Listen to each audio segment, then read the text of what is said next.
200 grams of wet flour. Crispy fries, black olives, and just a pinch of salt. Red onions, onion, oil, sugar, and celery. This is my tasty cooking show.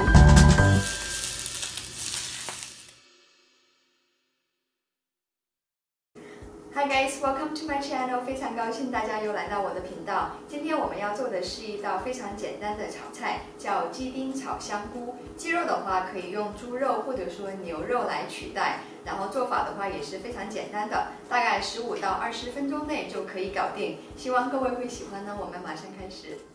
首先，鸡肉的话，我们可以选用鸡胸肉或鸡腿肉。今天我选用的是鸡胸肉，把它先切成条状，再切成鸡丁就可以了。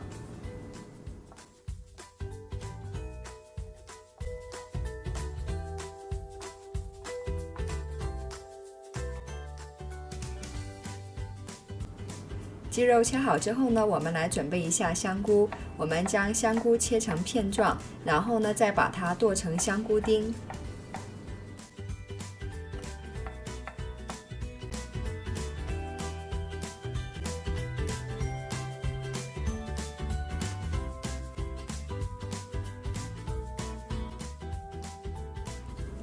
最后呢，我们再切几根小葱，这个是在起锅前做一个点缀的用途。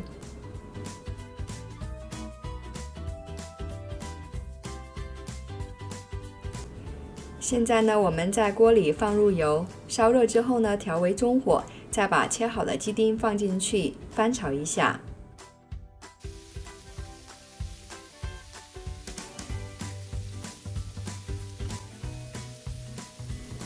鸡肉放进去之后呢，我们可以适量的加入料酒，这样子做是为了去除鸡肉的腥味。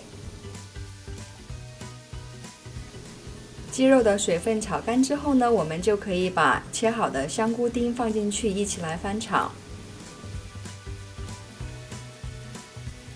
把鸡肉和香菇翻炒几分钟之后，我们再加入生抽、老抽和蚝油一起来调味。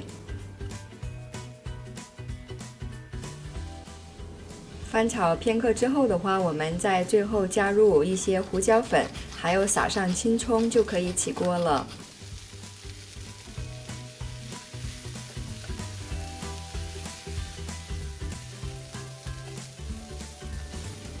最后的话，我们再适量的加入一些蔬菜和米饭，就完美喽。一道非常简单和美味的香菇炒鸡丁就做好了，希望大家喜欢今天的视频。如果喜欢的话，请点赞、订阅和分享，然后有问题在下方留言。我们下期再见，拜拜。